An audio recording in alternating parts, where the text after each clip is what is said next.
Hi there, welcome to my second video, which is on the behaviourist approach. So just to start off, if you wouldn't mind subscribing to these videos, if you like them, I'm going to be putting all of the approaches up over the next few weeks.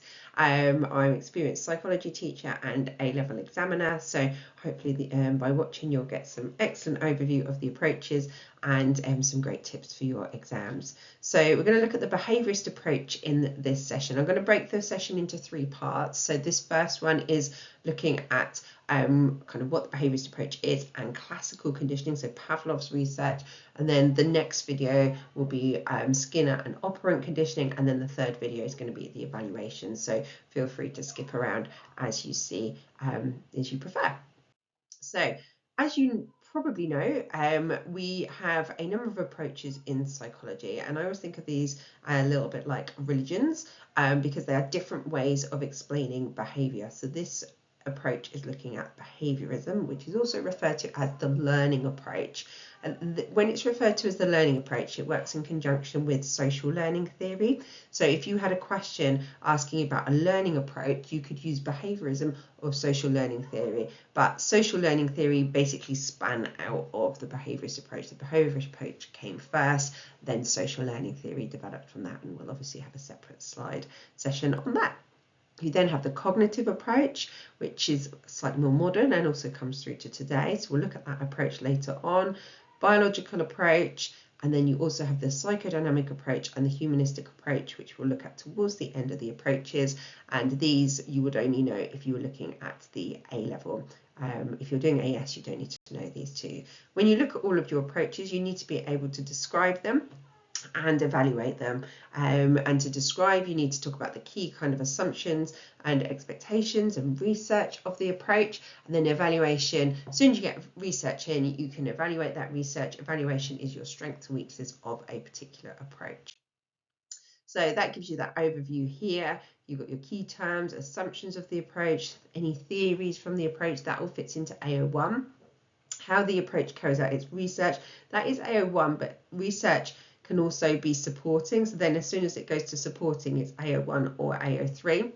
Evaluation points, obviously evaluating any research contributions that it's given to our understanding of human behaviour, and again we'll come on to those later, and then also applying it to real life situations. I've put that as AO2, but again that can be AO3 because it's applications, but also you have the AO2 application type questions, which we'll look at further down. So look for my videos if you want one of those.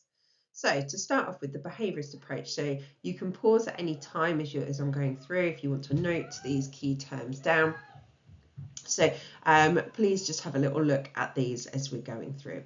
So the first one, obviously a definition for behaviourism or the behaviourist approach, a way of explaining behaviour in terms of what is observable and in terms of learning. So just picking up on the behaviourist approach, it's a way of explaining behaviour in terms of what is observable and in terms of learning. Behaviourists believe that we are born as a blank slate and everything we learn comes from our experience and our environment. So those are the really important ideas, that everything learns from our environment. You then have classical conditioning. You learn by association. So you've got two types of conditioning, classical and operant. Classical conditioning occurs when two stimuli are repeatedly paired together, an unconditioned stimulus, or UCS, and a neutral stimulus. So the unconditioned stimulus would be something that naturally produces a response. So for example, the dog salivating to the sound of dog salivating to food, that naturally happens. Or if you jump at a loud sound, that naturally happens. The neutral stimulus is what is paired up with it. So with in Pavlov's situation, they paired the sound with the food, and then that led to the salivation. If you think about, you jump at the sound of something, if you have that sound paired with lightning, like a flash, then eventually you just jump at the flash, not the sound. It doesn't have to have the sound paired with it. The neutral stimulus eventually produces the same response as produced by the unconditioned stimulus alone. So just pause that if you want to add those definitions down into your notes. And then you have operant conditioning, so which is a form of learning in which a behavior is shaped and maintained by its consequences. Possible consequences of behavior include positive reinforcement, negative reinforcement, and punishment. And again, we'll look at those as we go through. Feel free to pause. And then reinforcement, a consequence of behavior that increases the likelihood of behavior being repeated, can be positive or negative. So the behaviourist approach emphasises the objective scientific study of the effect of experience on behaviour. In other words, much of their work has been looking at the process of learning by observing behaviour. So we've talked about this a lot. Again, it's this idea that you are influenced by your environment. They don't acknowledge thought processes. So everything happens as a response to our environment. So they do not study things that might influence behaviour that cannot be observed, such as mental processes, and we'll see why this is a criticism much later on. So 3 basic types of behaviour change: classical conditioning, operant conditioning, and then also observational learning or modelling, which is social learning theory. So just going to show you here classical conditioning. And this is Pavlov's dogs. Okay, I'll try and add in a link afterwards. If not, I'll add a link below so you can go and watch this. You will have probably watched this if you've obviously been learning your A-levels in class. You will probably have watched this in class.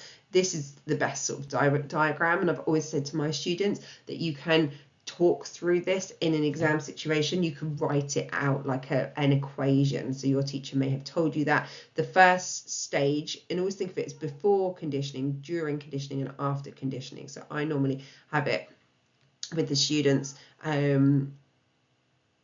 where we, let's see if I can type on here. I don't think I can. So we will do before at the top, during, and then after. So we kind of have 3 stages. So before at the top, and then during, and then after. So we think about what is happening before. So you've got the unconditioned stimulus, which is leading to the unconditioned response. And that's all shown in that first bit there. Then you have at the same time, so this is the before, and then you also have the neutral stimulus, which is just a bell and the dog, but that leads to no response. Okay, and then during conditioning you have your bell, so you have the neutral stimulus plus the unconditioned stimulus, and then that leads to the unconditioned response still, although it's pairing now. So the dog is still salivating, which is obviously salivating, and it's still salivating because it's seeing the food. And then after conditioning, it's got the conditioned stimulus.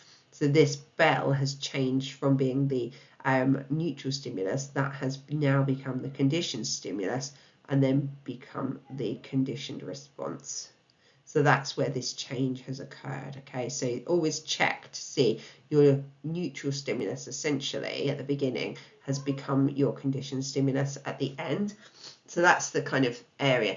It's not, I suppose it's not like a maths equation where it's very black and white, and there are kind of little changes or alterations, but essentially this is what's happening. The neutral stimulus is paired with the unconditioned stimulus, which always elicits a response, and then eventually that neutral stimulus becomes a conditioned stimulus, and that changes, just the title changes to the conditioned response. This unconditioned response to the conditioned response is the same. So for Pavlov's dogs, the salivating is always the same. It's just the object that it salivates to changes. Hopefully that makes sense. So these are your definitions for this. You've got unconditioned stimulus, unconditioned response, conditioned stimulus, and conditioned response. And again, you can pause this, take these definitions down, and have these explanations as we go through. I'm really sorry if you can hear my children screaming in the background. They are fine. So there we go. So I'm going to move on to the next slide here. So then we've got an example of classical conditioning. Again, I'll try and put the link on underneath. It's from the office, showing an example of classical conditioning. So if not, type that in and you'll see quite a funny little recap there. So then we've got some key terms, and again, these are really good key terms that you can use during your writing, in your questions, and the more you get your key terms into your answers, the better your marks will be. It's not like science where you have to hit certain key terms, but definitely using these words can really help show the examiner that you've got good knowledge. So acquisition is like acquire, when you acquire something, the stage during which the conditioned response develops as the trial proceeds. At first, the conditioned responses are normally small, but they increase as the trial continues until they reach their maximum strength, the asymptote.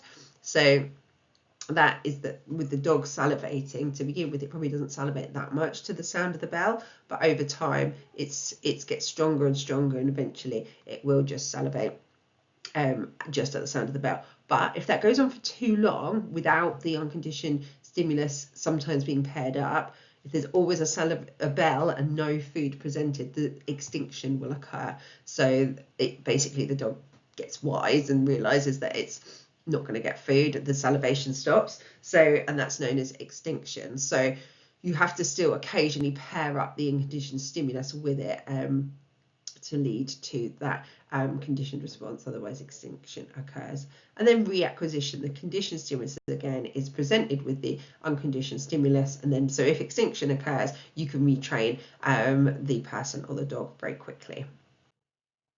Generalization, once a conditioned response is learned to a conditioned stimulus, the subject will generalize the conditioned response to similar conditioned stimuluses. In Pavlov's case, he found that once dogs had learned to salivate to a particular tone, they would salivate to similar ones. So it might be to a bell, and then a higher sounding bell, and then a xylophone. So it changes over time.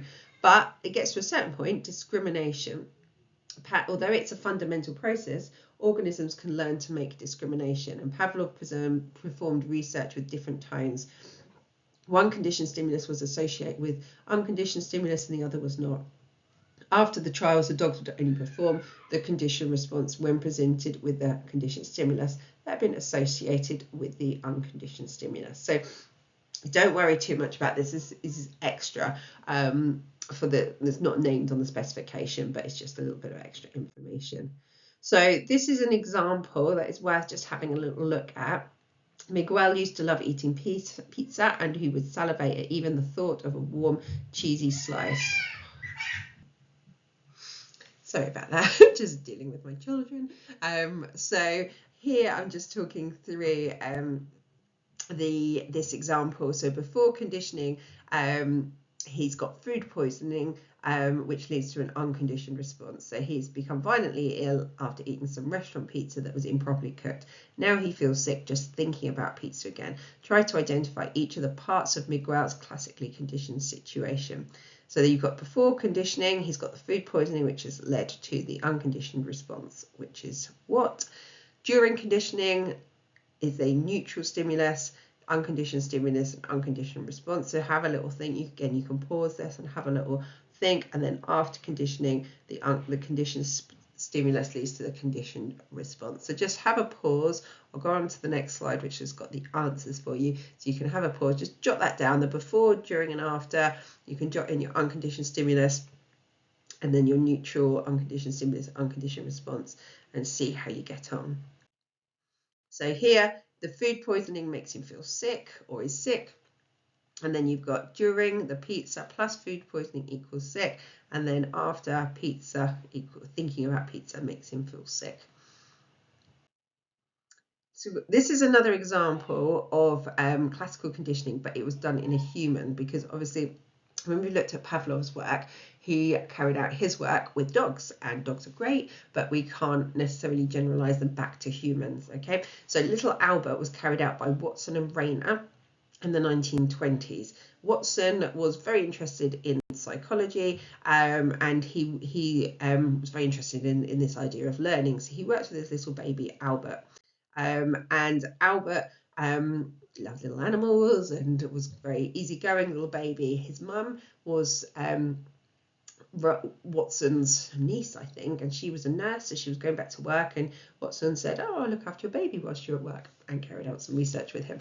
And this stage theory is kind of what happened. So before conditioning, he showed him various white fluffy objects, including a white rat, and Albert showed no fear. And then Watson showed him various fluffy objects, but he paired them with a loud bang each time, which would obviously cause him to get upset because he was an 8-month-old baby. So that was the during conditioning. So they checked it beforehand, and it wasn't just any old loud bang. It was like a metal bar being hit with a hammer. So it was quite a loud sound, and obviously that's going to make him feel scared. And he pairs that with the white rat going past each time. And then the conditioned stimulus at the end was the white rat, and then he had conditioned poor little Albert to be scared of the white rat. Okay, so it was a very unethical piece of research, even made worse in some respects, because the mum found out that this experiment had been going on, so she removed him from Watson's care and was like, "What are you doing? Do not do this to my baby." And so he was planning to desensitize it and sort of reverse the conditioning, but he wasn't able to do that. I presume extinction will have occurred, because obviously it wouldn't have been paired with the loud noise over the time. But it was, if you look it up again, I'll try and put a link on the bottom. If you look it up, it's quite a horrible little video to watch. So obviously, what are the problems with studying little Albert? So this is our first point of evaluation, as I say, and it's really good to get into a habit of every time you do a piece of research, which you'll do a lot of in psychology, try and think about evaluation. So if you had an essay or a question that was an outline, a piece of research, or outline a theory, or outline something, you just need to describe it. But you can include research in there as your description, but you can also evaluate it. If you get into the habit of evaluating every time you see a piece of research, you'll naturally, when you're revising, know your research, because you'll have a lot of research to learn, but you'll naturally have that evaluation in there, because you don't really need to learn evaluation, because it comes naturally. So for example, little Albert, he was just one individual. It can't be generalized. And actually, if you look him up over time, he died, unfortunately, I think it's around age 6, and he had other medical conditions going on. So actually, he was quite a unique individual, even more so, which can't be generalised. Obviously, we've got ethics. As I said, his mum didn't know he was being studied, therefore hadn't given permission to be part of the research, and subsequently discovered he had other developmental problems which could have affected the response to the animals prior or after the conditioning. So lots to think about there.